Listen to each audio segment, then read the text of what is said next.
धर्मवीर आनंद दिघे साहेब आणि हिंदुहृदय सम्राट शिवसेना प्रमुख माननीय बाळासाहेब ठाकरे यांच्या विचारांनी प्रेरित होऊन आम्ही या शिवसेनेमध्ये सामील झालो।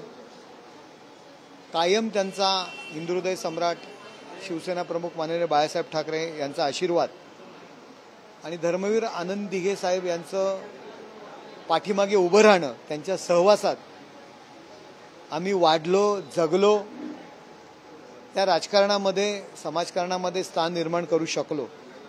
तो केवळ या दोन महान व्यक्तींच्या विचारांवर आणि यांच्यामुळे, त्यामुळे गुरुच्या ठिकाणी आमच्या ते आहेत, त्यामुळे त्यांना वंदन करण्याकरता, त्यांचं पूजन करण्याकरता या ठिकाणी आम्ही दरवर्षी येत असतो। माननीय मुख्यमंत्री एकनाथ शिंदे साहेब सुद्धा थोड्याच वेळात या ठिकाणी येतील।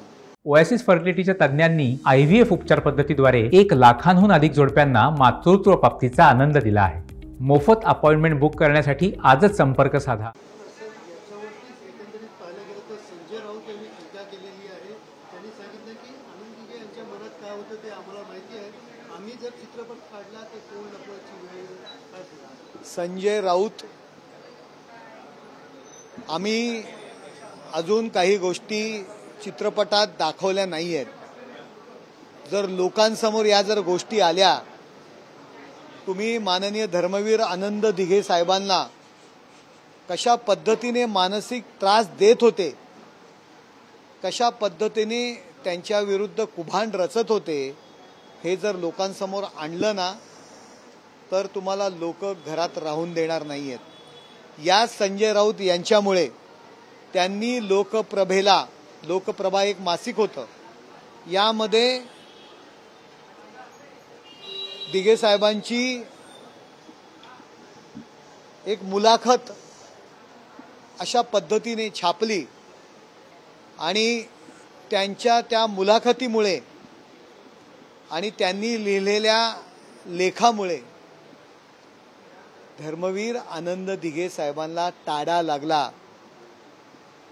त्या वयातही रात्रंदिवस काम करणाऱ्या माणसाला किती महिने तुरुंगवास भोगावा लागला हे ठाणेकर जनतेला माहिती आहे। संजय राऊत हे नेहमी दिघे साहेबांचा तिरस्कार करायचे, मातोश्रीमध्ये तेल टाकण्याचं काम ते त्या ठिकाणी करायचे आणि त्यामुळे तुम्हाला दिघे साहेबांच्या बद्दल बोलण्याचा अधिकार नाहीये। बऱ्याच गोष्टी आमच्या मुठ्ठीमध्ये बंद आहेत, ती मुठ्ठी उघडण्यासाठी लावू नका। धर्मवीर आनंद दिघे साहेबांनी शिवसेनेकरता जे काम केलेलं आहे, शिवसेना गावागावात पाड्यापाड्यात जनमानसामध्ये जी पोचवली, दिघे साहेब गेल्यानंतर दिघे साहेबांच्या ज्या कामाचं कौतुक शिवसेनेने करणं अपेक्षित होतं, मातोश्रींनी करणं अपेक्षित होतं, परंतु त्यांनी कधीही दिघे साहेब गेल्यानंतर त्यांचं कौतुक केलं नाही। फक्त निवडणुकीला दिघे साहेबांचं नाव घ्यायचे। ठाणेकर म्हणून आम्हाला खूप वाईट वाटायचं।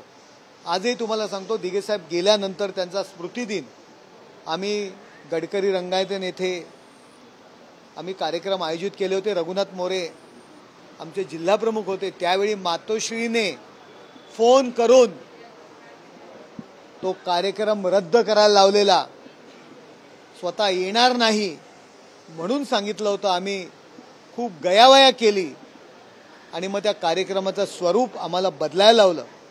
दुसरं एक उदाहरण सांगतो, जे डॉक्टर काशीनाथ घाणेकर नाट्यगृह आहे, ते नाट्यगृह बांधून झालं होतं, त्याला धर्मवीर आनंद दिघे नाट्यगृह हे आम्ही नाव देण्याचं ठरवलं। आम्ही ठाणेकरांनी तशा पद्धतीचा प्रस्तावही केला। त्याच्यामागचा उद्देश हा एकच होता की ठाण्यामध्ये रोज नाट्यरसिकांकडून दिघे साहेबांचं नाव घेतलं जाईल। मोठे वास्तूमध्ये एक त्यांचं कायमस्वरूपी नाव या ठाण्यामध्ये राहील आणि त्या वास्तूला नाव दिल्यामुळे रोज लोकांच्या चर्चेमध्ये ते नाव घेतलं जाईल। डॉक्टर काशीनाथ घाणेकर हे सुद्धा नाट्यरसिक नाट्य कलाकार होते, अभिनेते होते।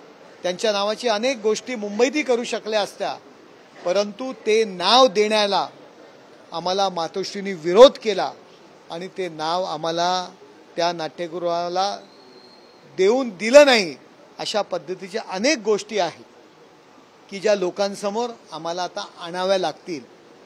त्यामुळे संजय राऊत, आपण जर एकनाथ शिंदे साहेबांच्या संदर्भात चुकीच्या पद्धतीने बोलत असाल तर त्याच एकनाथ शिंदे साहेबांनी आमचा साहेब आनंद दिघे साहेब त्यांचं जीवनपट लोकांसमोर आणण्यासाठी ते प्रयत्न करतायत.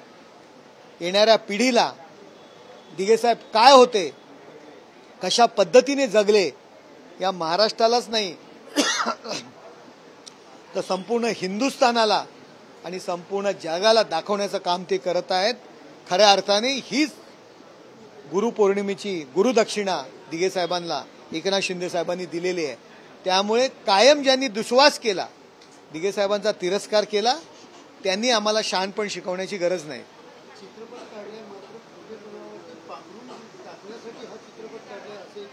अरे आपण खोटे आहात, आपण आपल्यामध्ये खोटेपणा 100% रुजला गेलेला आहे.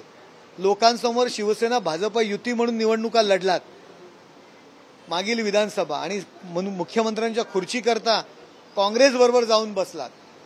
स्वातंत्र्यवीर सावरकरांचा बद्दल जाहीर सभांमध्ये कौतुक केलं आणि ज्या स्वातंत्र्यवीर सावरकरांना राहुल गांधींनी विरोध केला, त्यांच्याबद्दल अपशब्द वापरले, त्या काँग्रेसच्या वळचणीला जाऊन बसलात. त्यामुळे खोटेपणा आपल्यामध्ये आहे.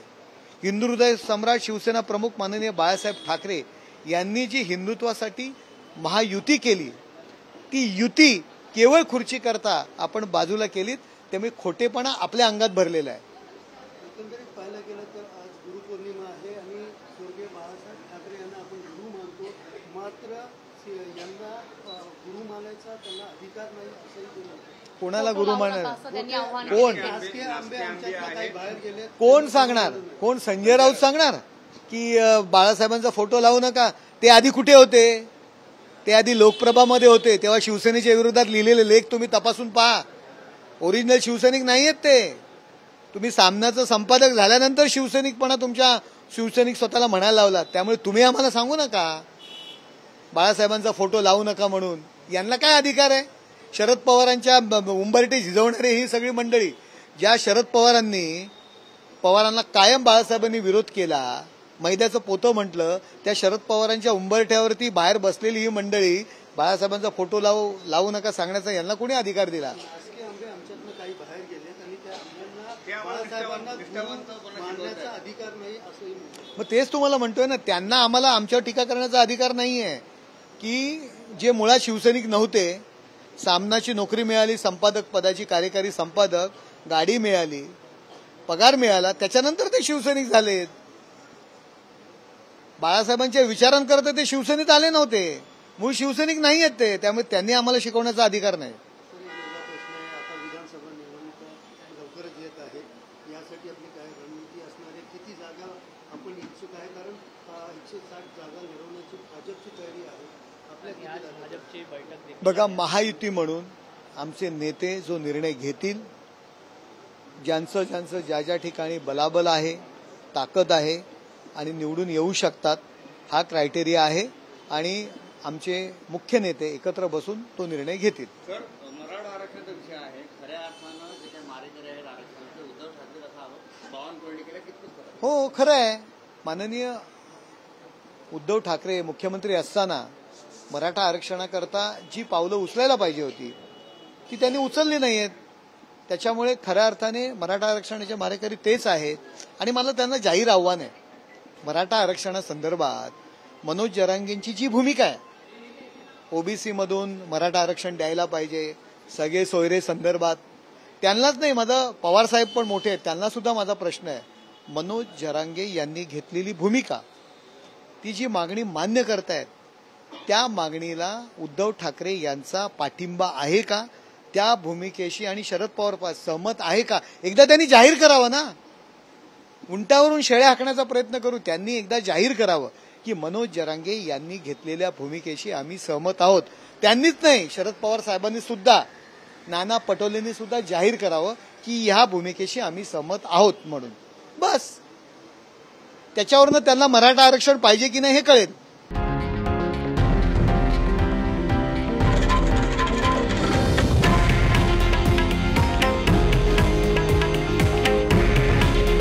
हे आहे देशातील नंबर 1 न्यूज नेटवर्क आणि आपण पाहत आहात TV9 मराठी. काळजी तुमची, हित महाराष्ट्राचं.